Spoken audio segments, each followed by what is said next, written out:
बिस्मिल्लाहिर्रहमानिर्रहीम। मैं हूं यासीन चौधरी और आप देख रहे हैं चकवाल की नेचुरल ब्यूटी और टूरिज़म पर मुश्तमिल हमारा यूट्यूब चैनल।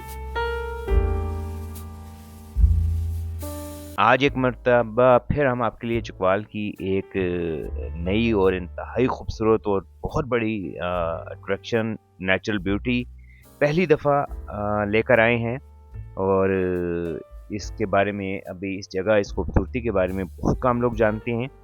आप सिर्फ ये देख लें कि हम इतने दूर दराज इलाके में जहाँ तक हमारी गाड़ी पहुँच सकी वो रास्ता कैसा दुश्वार गुजार है और कितना खूबसूरत और कितना ये आप कह सकते हैं कि एक खाली और बियाबान सा इलाका है।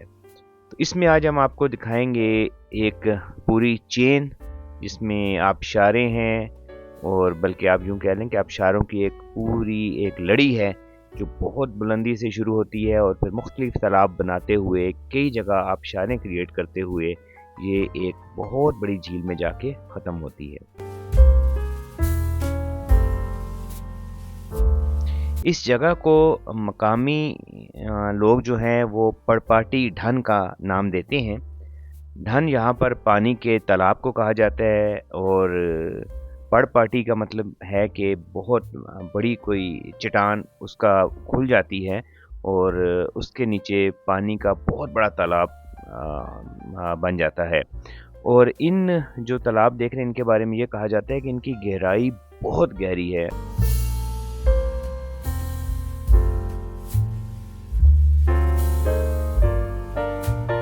ये इलाका अगर आप चकवाल से सैदन शाह रोड पर बानमीर खातून के गांव के इलाके में आएँ तो वहाँ से मुल्हिका एक इलाका है जहाँ ये बहुत तारीखी भी है क्योंकि जो दुनिया के कुछ कदीम तरीन फॉसिल्स भी इसी पहाड़ी इलाके से निकले हैं। लेकिन ये काफ़ी तवील पहाड़ी चेन है, उसमें ये आबशारें और ये एक कुदरत का बहुत ही खूबसूरत नज़ारा मौजूद है।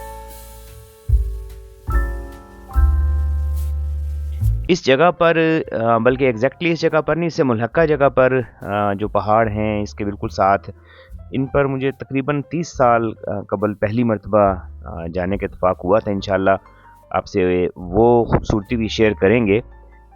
और ये जो आबशारें हैं इनको जो पानी आता है वो अभी आप देख रहे हैं, ये चश्मों का पानी है जो इस एक तवील और बहुत दूर दराज वैली में से आता है।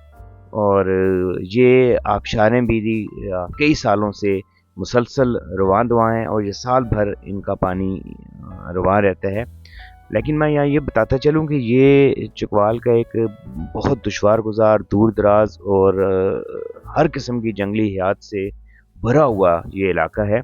यहाँ पर आप किसी भी सूरत एक बेहतरीन गाइड के बगैर जाने का कतन ना सोचिएगा। इन आबशारों को, सब आबशारों को इकट्ठा देख पाना नामुमकिन है क्योंकि इनमें से कुछ जगहों तक पहुंचने के लिए आपको माउंटेनियरिंग की भरपूर ट्रेनिंग चाहिए। आप रास्ते की मदद से उतर सकते हैं। इनमें से एक बॉटम वाली और एक ऊपर वाली जो आबशार और तालाब है उस तक तो आपकी रसाई हो जाती है, लेकिन अगेन वो बहुत मुश्किल और ख़ासी डेंजरस है। इस जगह को मुझे पहली दफ़ा एक दोस्त हैं हमारे, उनका खुरम नाम है, जो सैदन शाह गाँव से उनका तल्लक है। उन्होंने कई साल पहले, ग़ालिबन अब वक्त का पता भी नहीं चलता है, 10-15 साल ज़रूर हो चुके होंगे, 10 साल कबल उन्होंने हमें पहली दफ़ा इस जगह के बारे में मुतारफ़ करवाया था। और उस वक़्त इस जगह पे जाना इसलिए भी रिकमेंड नहीं था, उनका अपना तजर्बा भी कुछ ऐसा अच्छा नहीं रहा था। तो इस जगह पे कुछ अजीबोगरीब मामलात की वजह से मकामी लोग भी जाने से घबराते थे और हमारे उन दोस्त का भी एक मरतबा जाना हुआ एक और दोस्त के साथ। 2 दोस्त हमारे वहाँ गए तो उनका भी तजर्बा कुछ इतना अच्छा नहीं रहा। तो इसका पानी आपने देखा है, ये काफ़ी तवील सफ़र करने के बाद ये बानमीर खातून के मकाम पर वाक़या एक बहुत ही बड़ी मैन मेड लेक में जाकर ख़त्म होता है। और अब मैं चाहूँगा कि इस सारे इलाके की जो सराउंडिंग है वो भी आप देखेंगे, ये कितना वसी व अरीज़ और कितने बुलंद व बाला पहाड़ी इलाका है। और इसमें जा बजा चश्मे और ख़ूबसूरत नदियाँ शामिल होती हैं। और इंशाल्लाह इस इलाके की, इस वैली की एक दो اور عجوبہ قسم کی چیزیں آپ سے آنے والے وقت میں شیئر کریں گے، اور خصوصاً میں چاہوں گا کہ میں وہ راستہ اور ٹریک بھی آپ کے ساتھ شیئر کروں جس مشکل سے ہم یہاں تک پہنچے۔ لیکن اگر آپ یہاں آنا چاہتے ہیں تو آپ کے لیے صرف یہ ہے کہ آپ کسی مقامی گائیڈ کو ساتھ لیں اور تمام احتیاطی تدابیر اختیار کرتے ہوئے، اور یہ بھی کوشش کریں کہ اگر آپ یہاں آئیں تو دن کی روشنی میں آئیں اور شام سے خاصا پہلے آپ یہاں سے واپس پلٹ جائیں۔ تو ایسی جگہوں کو، ایسی چیزوں کو اگر قومی سطح پر پروموٹ کیا جائے تو یقیناً یہ بہت بڑا ثاثہ بن سکتی ہیں۔ آپ کا بہت شکریہ۔